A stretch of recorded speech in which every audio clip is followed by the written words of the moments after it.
Well, I'm for it. Now, when I'm gonna chill, utama wan, can my wife Kelly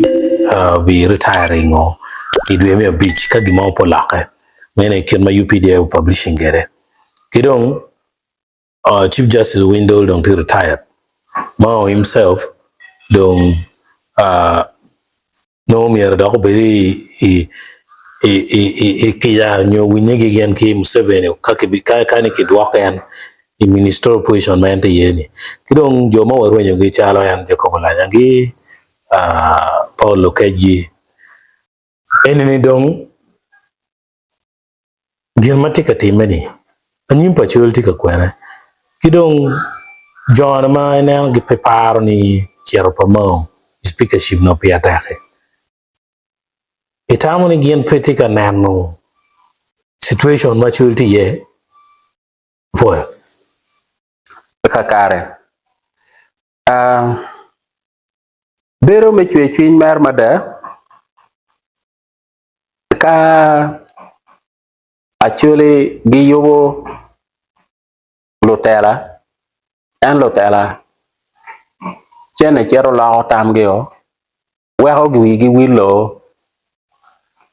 mero dong twala wakatamu ngomo biotime Kenya in the late 50s. I think things fall apart. Church ma ngugi wationgo uchoyo nyurne okonkuo unola tien mariek mada maluak me Kenya no geno ma chamo kene jo kene lok jomo Kenyatta gi logo magi wani facing Mount Kenya magi koki pigwangi chike wani inba wano bichweli chire kwan gina munini weki nge kira joni tiyo kere weki dugi bini lawa kiching mo malatino chero kwano ilo pa ulaya kuno madugu chen ni jale dong deg beno wanyono ngom kitiene dong mere wot ki dege tam pa jo me Kenya be dong dege mine be dong miero pego gut wabama madahone urugo tame weng dong pa very jal pa ko bitek do gana song of the wero yes uchol do cha ko yar la wero mero mo wero do bu wa gi powder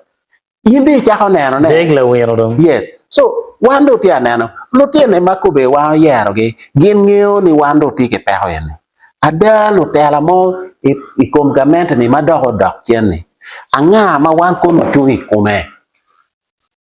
kakar mo jo kelo wie otoko mar mo kana gini dolo mo kana tie mo mabi wa ko Museveni chero kaneno ne kanyi ne peho ti ye umier ke cho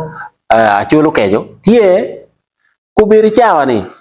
kadong lok tiketi enoni ngato kana diga doko por ke Somalia utama wan mo kana doko biberu tie mono mo bitiu liel kelo kitani jaw kelo palo kechine tie pianendo no petera dolo be no pere ma be no pere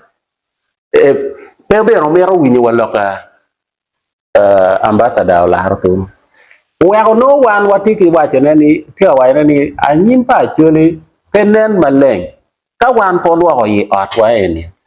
Tien kerwa e ot kanyi na mawanti yeni nono walo tela mek te kwaro pa Acholi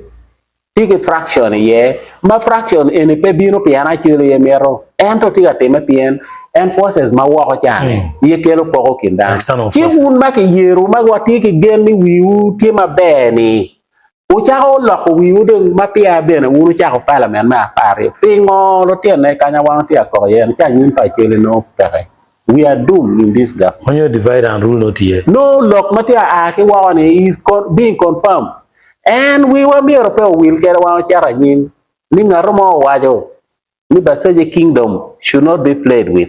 Chief fulfillment of the 50 years plan king o mo kan way anga maro ber ka way ne kon ki minimizing ker ka wan ko bi rawo do ko ne chen we should minimize it to some limit mano luor tie ka ki dewa ki luor ka tie ma ki dewa no mer wi tie mo ramo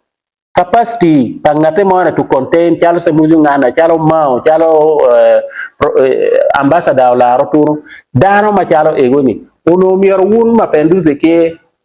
Akol ye wek un beno yele uchung machok ki jone peda obet selfish to twal ka un poti mo kiten chi un do na Acholi So endo un mer na Acholi ko toy chingu chi so doctor le uke bi wati gene ngo pere pa o Chief Justice Windoro pere pa olanya jeko pere pa loke chidong retirement pa utama wany dong in summary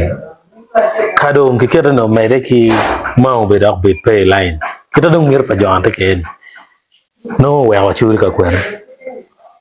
endo bu ma tut ma no wana Acholi do ye no ni kai te der pero kan la ra tu no ni biya mun kado wan dong ka wa bange kan no dong rome ke pe ko la chana yo ko ngarma do romo ya bu wangi pe ben ka yinde mer mo yame yer malo ki talbe me gwarne dong pe pien kubu kindano en dong pe pido yinano yo mo kana ki tun kuja ci don lo mo ma raw me de ya nyin ya chele ka ngo beru pere kinen ni pi ya chele do ta wek lo tin lo ka wan do ne gen ko better defending themselves bu kwa ki ya ye kudu kien pien go bine ka chele yo te mire me chwinji ki mire me lim te dongo origi ci ka yini do o te kene be ba ya chele ke wani la lonya pe ber kin do chan kinero now ka pe kinero chi kwa ubikaro at enio pien ka ma pe bora mi ringi birit bori ka diang pe ka to mo ti mo mi arabin bor pe mo ta ka ulwen me nano ne don lo ti ya chele ye kiti ka chen dok be ro ma lo te la mo ken ma gi riek lo yu pien man ko be wuti anyu to wani there is an inferiority complex wuti atamane ni kadong pegino mo ci dana weng dong mer ko bedo chan lu mo I don't think this is a best practice so chuar ke bet marom mer gi ben marom and that is the thinking man ti anane we are gina wa ja ta tem ti ke ten pe ke mer ne jo kan mer chara ni ki wa or betie ki gi mo now one no press secretary pa Newtamong tikari ko luchuni MPC yes tirio mier ni ket kamera we lo ket no cha ki achuri ti jon lo ko cha mong ni meno gena no chon pe waneno en among ko importi in the previous race speakership kadaga be chon poti wa joko bla me poti endorsement ma kitimo John dok bene no low the camera no petime kidong go mo kana mati new unusual dog waneno wa joma pingyo gena ilune GDP nyo ne gross domestic product unyo fiscal policies wa ken charo mane pe chach lo ga ka tie no tie mege mo ken charo when the pogi t-shirts ni I support anita anera mong charo bora ngaki lufunye wa ke ngok ma pebene ki boru wa kuida yen tiga rukugano pingo style eni endorsement wan kamera kidong t-shirts kipo what message is among trying to send? Is it panicking or is it strategy? Kere mirror sending narrative more why? kibara na jamario me chele it is unusual ni you target even your mapeti candidate to making you become what you intend to be Mario is flooding the area me actually weklo member me parliament me actually kungeni this lady is very powerful wek ben ko interesting in me chere luongan so that you are lured into the trap ma en meroni at this material time weko gina kitena anti ke chalo one a strategy two under another chalo just ignorant and a show off an ma tierang we che bara ma be pa kwano be pa bi cher parliament be abi win parliament ke radio nya na ke kong lo mel ma du che mi agena chawan e chawo mi na t-shirt ni ana promoting in we have speaker me parliament pe nyurni no yiri ngene gino motik ma tetakati pian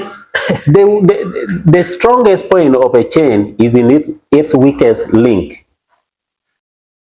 nyo eni ma wonano en mat way dong tek to twale tek ma da ti ko me maynen goro ma dong way ma ni ti tuoro that is where it is too strong now ginada triple a tiga luor ne lo ene ma dong luor me agiki so pitien lok eno ni kome matene do wani atim ngo so eno bakke tika bakke Rio kind du ku. real kind of kuya kome tika tene now ka kumi dong tene kumano you are very vulnerable now you are prone of making errors around to balo your mother we are kergi no kan men te ne an bene pengeo en mer dong ku be chani jone ti awachani wa wi ku man tim kete but angere mao ku be chani kamero gino mo chalo a giant a political force that even the nation A seasoned politician. is a seasoned politician and would look at the vertical connection and the horizontal connection then he would shift all his strategy menani come amaho position and amaho any that one would be the game so their attack ni ano nan eno ni aye ki don wan ki actually wo du chen pajo we ko dok wa cha wo na chet ka ope o bale ma pe yo pin I ot kama jona bu kwar yen ngwe maraj mada do ka kol gene raj an pa chwa pe ber mier go mede ke ana po mate